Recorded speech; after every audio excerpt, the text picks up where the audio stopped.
Иногда ремонт электромобилей заключается в работе болгаркой.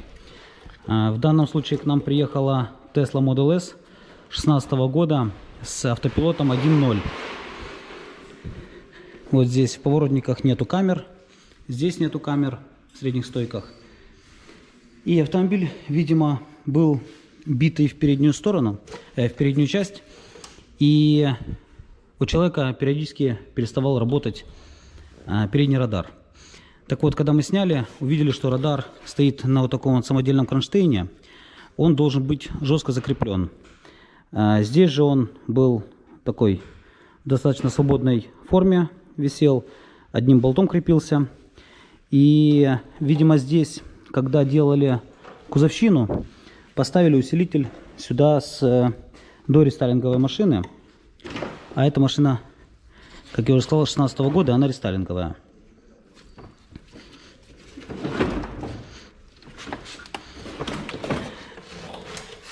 Стоял вот этот радар вот в этом месте. И, естественно, у него не было жесткого кронштейна, и он болтался. Как оказалось, что вот этот усилитель тоже стоит не родной. Здесь должен стоять он чуть меньше по высоте. И есть штатные места для крепления этого радара. Кстати, у радара вот можно увидеть зеркало. По этому зеркалу как раз он выставляется. Выставляется и регулируется. Но из-за того, что здесь усилителя... возможности установить его на штатное место усилителя не было, поэтому пришлось поработать немножко болгаркой. И вот сейчас мы его будем крепить здесь, выставлять, и радар тогда будет полноценно работать. И его, кстати, еще нужно калибровать.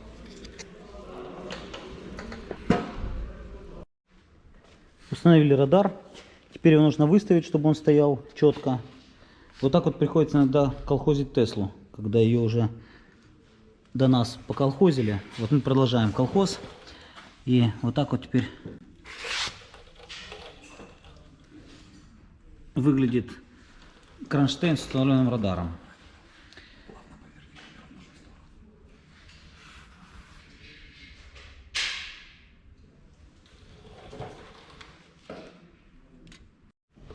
Как теперь можно выставить этот радар? На радаре есть вот такое вот зеркальце. Оно геометрически параллельно плоскости и четко выставлено. Так вот, у нас нету лазерной указки, поэтому мы будем выставлять вот таким путем. Фонариком светим четко в зеркальце и смотрим отражение. Вот как раз где мы увидим отражение лучика фонаря в зеркале, вот в ту сторону направлен у нас радар. Где он сейчас стоит? Ну, получается, чтобы оно попало мне в глаз прямо, свет от фонарика. Мне надо... Вот он. Вот он попадает сейчас мне в глаз, в левый причем. Так, вот сейчас она стоит направлена сюда. Нам ее нужно повернуть немножко вправо по ходу движения и по высоте чуть-чуть выше. Сейчас попробуем его подвести. Из-за того, что у нас нету ключа подходящего, торкс не совсем хорошо подходит. Приходится нам крутить его плоскогубцами.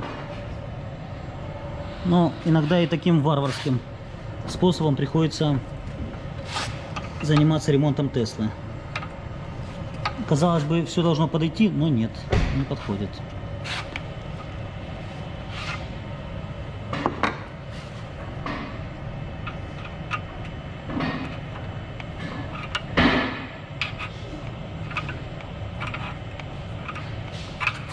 Как оно медленно идет.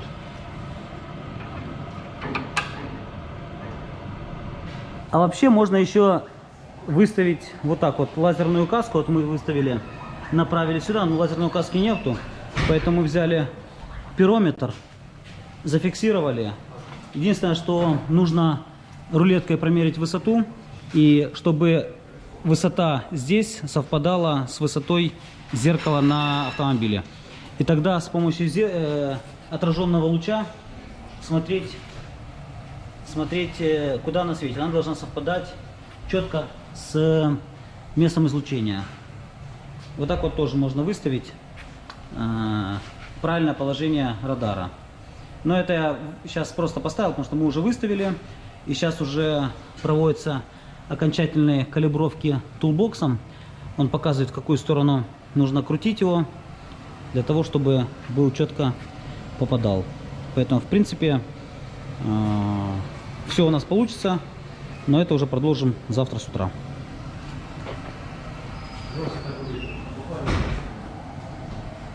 Да, для нас это будет с утра, а для зрителей это будет очень-очень быстро.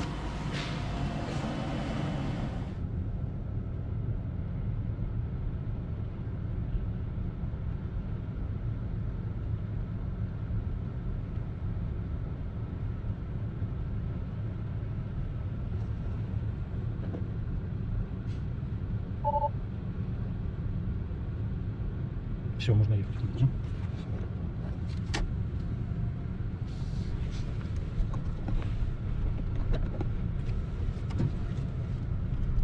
Там смотри, заезжает.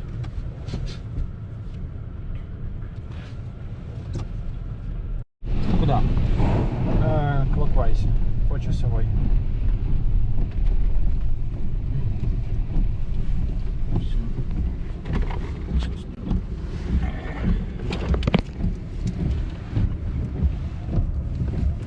По часовой. Так, 375. Куда? Опять по часовой? Опять по часовой. Ты не туда крутил, видимо. 2. Очень, надо еще, короче, на полоборотика бахнуть.